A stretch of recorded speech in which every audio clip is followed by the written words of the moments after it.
This is the Made for Living Well podcast, hosted by Alexa Sherm, the place to create a life well lived.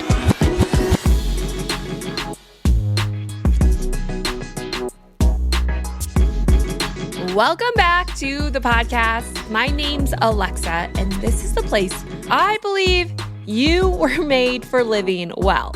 And you hear me say it in every podcast because I really want to cement it into your beliefs. That health is inside of you, and that means you were made for health. It might look different through different seasons of life and different phases, and that's really what health is supposed to be. It's not a destination, but a journey, a progression, a growth that requires daily showing up. Now, we are currently in the middle of a series called Health School.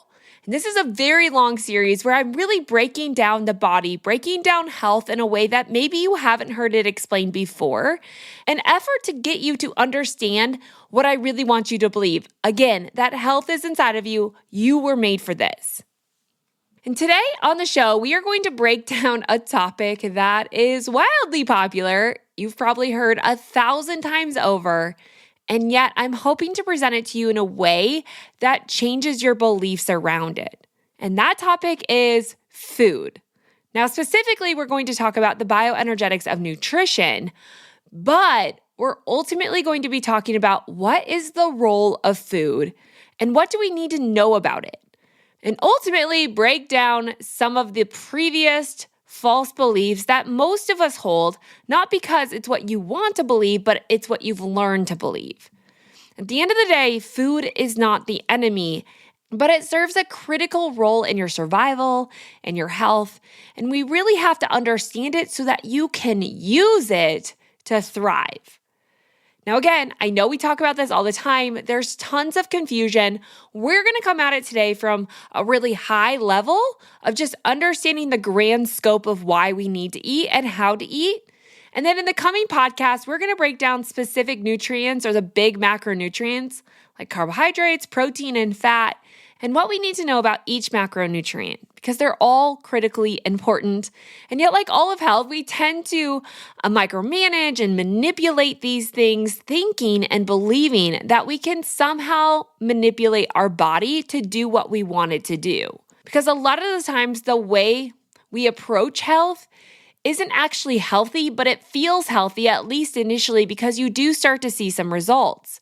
But over time, very few diets work long-term simply because you cannot force your body to stay at a place that is not healthy. It will and is always fighting for health. We can either work with it or fight against it. And if you fight against it, it's going to be a long and miserable process. And again, this is what so many people have experienced in the health space. They've experienced numerous diets, many with very conflicting ideas, kind of bouncing back and forth, and also in the process having this kind of yo-yo weight loss where it works for a while and then it doesn't. And it's back and forth process of your body really fighting against what you want it to do. But the only reason that your body would fight against you is if it's not feeling like the basic needs of survival are met. We've talked about this all throughout the series, the two most basic needs of the body, and even the most critical needs for survival, are always boiled down into safety and energy. Those are required to thrive. Now, yes, we can survive in periods of a lack of safety. We can survive in great threats. Like your body is able and capable of handling stress, but generally only to the degree in which you support it on the backside. Only to the degree in which you help supply safety and energy so that your body can withstand threats. And this is what I love so much about this topic that we've been running through all throughout health school. Health is not a destination. It's building resiliency. And that resiliency is going to help you withstand whatever life throws your way. In a lot of ways, it helps create balance no matter how much life tries to pull you out of balance. It's really the ultimate form of health, of maintenance, is this idea of resiliency. To build a strong, resilient body. And that comes in when we learn how to supply and support our energy and also supply and support our internal need for safety. Both of which you can do when life feels really unsafe and really lacking in energy. Now, not all of the time. There is a quote that says you can't heal in the same environment that made you sick, which I very much believe. You cannot heal if your life is too unsafe or you have too little energy flowing within you. But you can learn in any situation to help support that, regardless of what you're going through. And I really need you to hear that, because a lot of health has been boiled down into these perfect lifestyle situations that rarely happen, at least long term, which is why I think most people are like, okay, I'll start again on Monday. And I know even myself, as we've been kind of working through this Nourish 30 challenge, which if you know nothing about that, head on over to thelivingwell.com to learn more. But inside the challenge, as I'm working through the challenge, I recognize that every day I kind of quote unquote fail in some way, right? Like I miss the mark, but there really isn't a mark. And every day I'm choosing to show up. I am supporting my body. I am making progress. I am helping it to grow and to expand and create resiliency. Could I do better? Certainly, but that's the point of life. We're never going to reach a perfection, but it's literally just doing the best with what you have every single day. And the beauty of all of this is you don't need any special tools to do this. Safety and energy are created based on how you learn to influence your life, but also the influence of everything you think and surround yourself with. And previously inside the series, we've talked about bioenergetics, the Bioenergetic Lifestyle Podcast, which is all about understanding what bioenergetic means. And really, bioenergetics is the study of how all of life, everything you encounter, is influencing your internal energy. I mean, just think about people, for instance. People in a lot of ways carry an energy to them. And I know that sounds really woo-woo, but we are all of life is made up of energy, similar to a light socket. Like energy is constantly flowing through us. And people who have a healthy disposition often carry a healthy energy, and those people kind of fill you up. Like they're enjoyable to be around, you feel better when you are around them, and even after you're around them. But then we also have people who are energy drainers. They suck the energy from you. Maybe they're constantly in a negative state and they complain about things and they're overwhelming and it feels like nothing's right and they just take and take and take. Now, we all are probably both of those things at some point or another. Like we tend to go back and forth. Of course, the healthiest people tend to maintain a healthy disposition or a healthy energy, which again helps co-regulate all of life. But that's really a good picture of the understanding of bioenergetics. Everything we encounter is altering and influencing our internal energy and thus our internal safety. It is changing our biology. And I need us to understand this because so much of what we believed about health is this micromanagement about what we do and the things that we consume. And while those things are important, how you move and what you eat are certainly important to your health. The biggest indicator of your overall health is always how your body responds to those things. It's not necessarily what you do, but how your body responds. And that is the study of bioenergetics. It's how is my body responding to the things that I surround myself with the way that I work out, with my sleep patterns, with my relationships, and even with the food that I eat. And what's interesting about this is like we can see studies of people who consume the exact same diet over the course of the exact same time span in the same environment. Like you can put all of the pieces together to perfect a specific diet and put it in front of numerous people. And what they found in research is that nearly every single person responds differently, even though it's the same calories, the same macronutrients, the same time. Because we're all different beings and we're all being influenced in different ways. And there are so many factors that determine how our body is reacting and being influenced. But again, it always comes back to our internal energy and our need for safety. Now, I think that research is really fascinating because I think it also supports the idea that there is not one right way to consume food. Like there is not one specific diet that is going to work for everyone. And yeah, we can be a little bit sad about that because it would make our life so easy, right? Like if you just followed this plan and you knew it worked and you got the results that you wanted, like we would all do that. Health would be quote unquote easy. But it doesn't work that way because our bodies are unique and they're individual and they're really all responding differently based on the situation of your life. Again, based on energy and safety. And I keep repeating those words because it is of utmost importance to your health and really the results that you see. Those two things should be what we focus on across the board in all aspects of our life because that is what's going to influence your well-being more than anything else. And when we relate that back to food, I think it also changes our approach to food. It's no longer about how many calories you consume or counting specific macronutrients, but it's really looking at food as how is this influencing and altering my energy and my safety.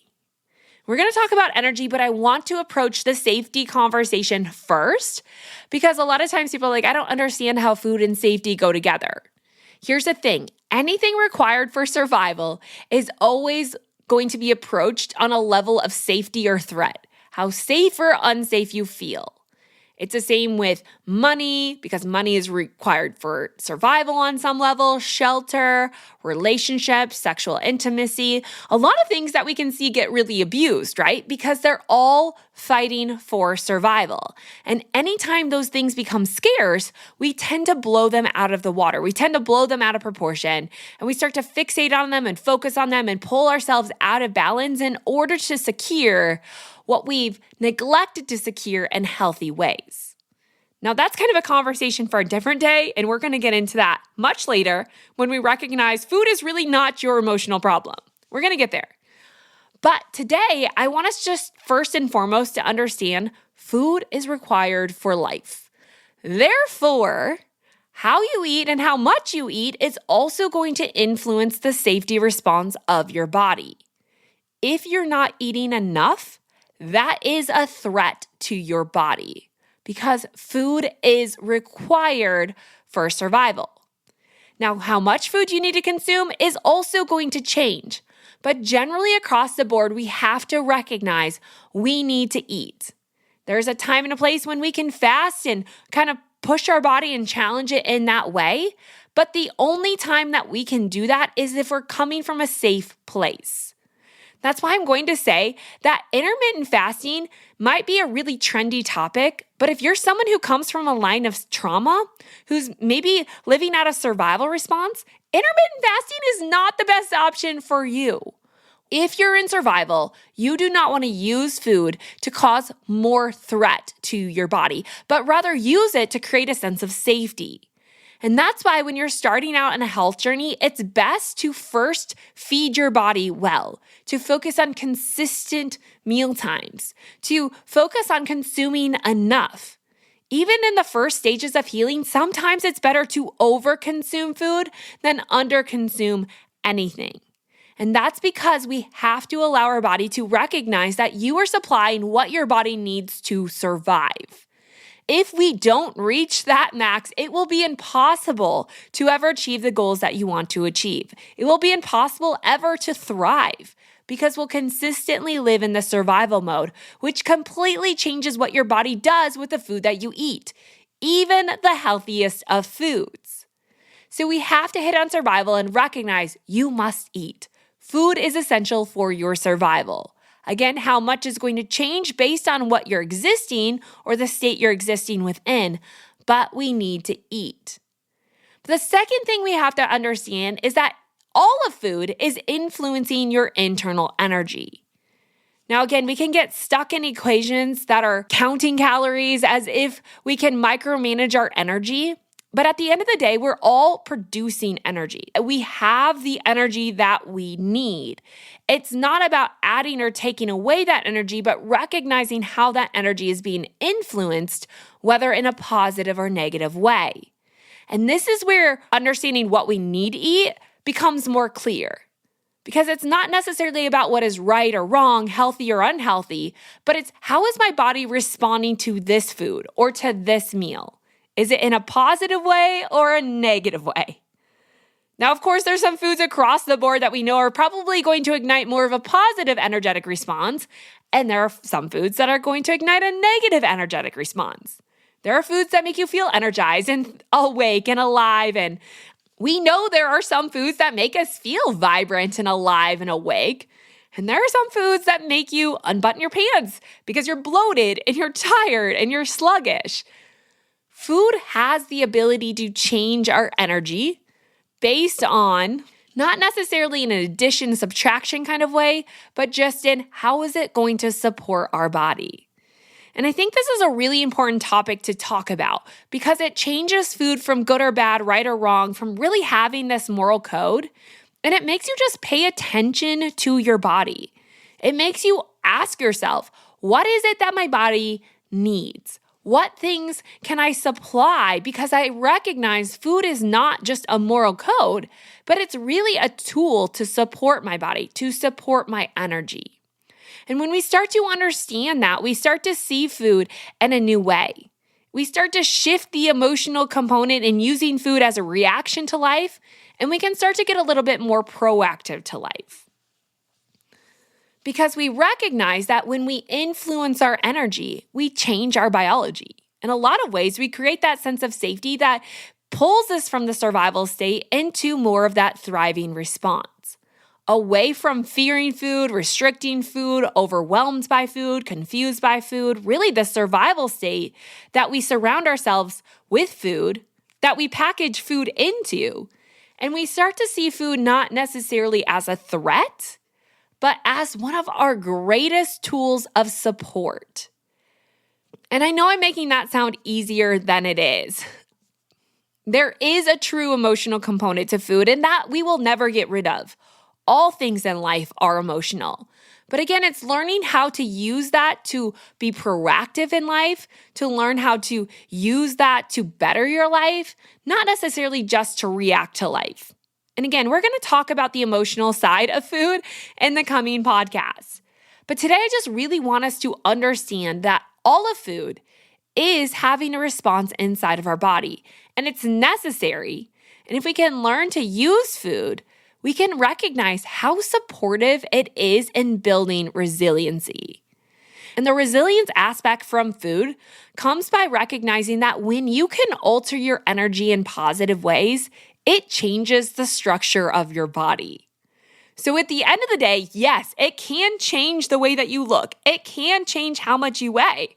Like, that is not a lie. Food can change your physical appearance. But it's not in the way that we've been led to believe, or at least we can't approach it in the way that we've been led to believe. And the restrictive, starvation, eliminate, micromanage, deprive kind of way, which only creates scarcity, a threat, which shifts your energy from this open flow to this conserved state. And really, in the process of that, you change the entire structure of your body. You might be, quote unquote, losing weight, but the weight that is lost is being broken down from structures that you don't necessarily want to lose. And this is kind of where we got the terminology skinny fat, where you might be losing weight, but a lot of the weight that we lose in these unhealthy ways comes from healthy tissues, comes from healthy structure, comes from the places that we don't necessarily want to lose. When we approach health from the wrong way, we lose energy generating tissue like muscle mass and even bone, and we often start to build that or replenish that or hold on to our body fat stores. It's not necessarily weight that you want to lose, and that's what also makes it difficult to maintain. Because when you lose the energy generating structure, you kind of get stuck in the state of low energy. And as long as you're in a low energy state, your body is always going to work to store, hoard, and conserve energy, which always comes in the form of maintaining or building body fat. Because body fat is the best reserve of energy that we have. And while necessary for survival, the goal is really to thrive. And that comes from building healthy structure. Resiliency comes from building a stronger foundation. And the way that we need to do that is allow our body to engage with a safe enough place with the right amount of energy that we can shift our body from building body fat to building muscle mass and healthier bone structure, and really just healthier cells in general. And that comes from understanding that energy begets structure. How much energy you have and how much safety is going to determine the type of structure your body builds. And different structures produce different amounts of energy. Body fat tends to be an energy conserver. It restricts energy rather than producing it, making you feel a little bit more sluggish. Where muscle mass is metabolically active, which means it's an energy generator. Now, of course, there's a balance of both things. It's not just to villainize body fat, because we all have a healthy amount of body fat that our body must maintain in order to feel safe. Body fat is a form of safety, just like food is. So we can't villainize it and try to micromanage it to the point that we create more unsafety or a lack of healthy foundations, but really respect it for what it does. But the point of this message, and to bring it full circle, is to show you that food has the ability to change the structure of your body based on how that food is influencing your energy. So rather than looking at food through the lens of a moral code, I really want us to come to a place where we can start to recognize, but how is this influencing my energy? Maybe a better question is asking, how is this food supporting my body? At the end of the day, food is not necessarily about the energy that it contains. It's not about calories as much as the nutrients involved in those calories. It's really about what building blocks, what support tools does this meal have that can help me build healthier structure and really generate more energy. And in the process of that, you create more safety. And so I come to the end of this podcast to tell you food is critical for your survival. We must eat. And we really must eat enough in order to supply the basic building blocks for our body to thrive, for our body to build resiliency, to build structure. And so when you come to food, I want you to start to approach it not based on necessarily how many calories it has or how many carbohydrates it has. Don't worry, we're going to break all of that down. But really, is this helping to support my energy, or is this hindering my energy? Like, is it taking my energy? Now, of course, that's going to change based even on your mindset behind the foods that you eat and even the time of day that you eat those foods. But just to get the ball rolling, I really just want you to look at your diet as a whole, or maybe even as you approach the next meal. What is my body looking for? What am I craving in a way? And what foods can I supply that are going to add the most support to my body? And when we look at support, the real reason that we consume food is, again, not for energy, not for calories. It's really for the nutrients involved that help build healthy structure that then generate energy. We just kind of skip a step when we talk about what foods we should eat. We make it all about energy and calories, and really not enough about the nutrients involved. Those nutrients are the supportive building blocks that then help your body to go on and produce more energy. And those nutrients are like vitamins and minerals and electrolytes and enzymes and all the nutrients within the food. Even sometimes the bacteria that's on the food can be supportive of your healthy gut bacteria. There are so many tools inside of food that your body really does need in order to thrive. And if we're not supplying those building blocks, in a lot of ways, our body has to compensate. And as soon as our body works to compensate, we start to change the entire response of our biology. And that changes how you think, how you interact with other people, your productivity. It really changes the outcome of the whole. And that means the best way to change is by meeting the foundational requirements to support your body with the nutrients it needs to thrive. And that means looking at food not as good or bad, but how is this going to help support my body? Now, of course, there's going to be times when you consume foods that don't really have the nutrients in them. We just ended the county fair, and I know that I had quite a few milkshakes. Are those the most supportive? Probably not, right? But it's not to say that that was necessarily wrong, because food should also be enjoyable. But it's making sure that in the process of having those milkshakes, I'm also filling in all the gaps and meeting all of the necessary requirements so my body could thrive. Which means I'm still eating well most of the time, while also maybe having some foods that I just enjoy, or I enjoy the process of consuming with other people. We're going to talk more about those foods that we like, that are really enjoyable, that don't have any foundations in the coming podcast as we talk about the emotional aspect of food. But today I just really want us to see food with a new lens. Again, not about right or wrong, good or bad, but really just how is this supporting my body? Is this helping me to build healthy structure? Is this helping to supply the nutrients so my body doesn't need to compensate? I want us to approach food with a new lens. Really approaching it with, does this make me feel good and vibrant and alive? Or is this making me feel sluggish and tired and overwhelmed? And are you even eating enough to supply the safety your body needs? Your body needs food. We must consume food in order to survive. How much, what types, that's all going to vary throughout the seasons of life, and I think that should give you a lot of freedom. I know it can feel overwhelming because everyone wants to be told what to consume and how much to consume, when we really just have to pay attention to our body in that aspect. It will tell you. If you're hungry, eat food. But overall, I just want us to recognize how important food is for our safety and also how we can use food to support our body. We need to learn how to support our body and to consume food in a way that's going to enhance and generate energy.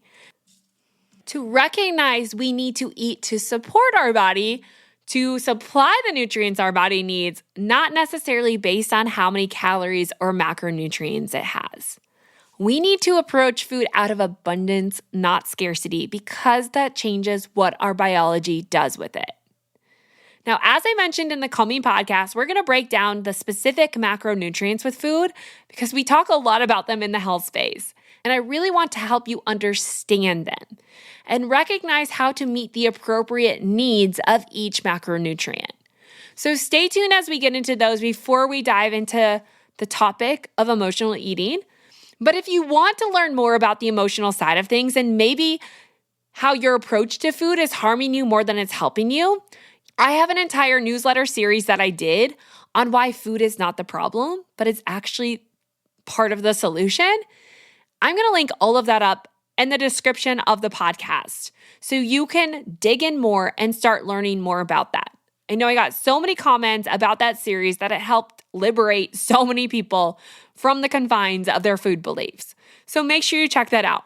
Come back next week as we break down potentially one of the most controversial macronutrients of the health space, and that is carbohydrates.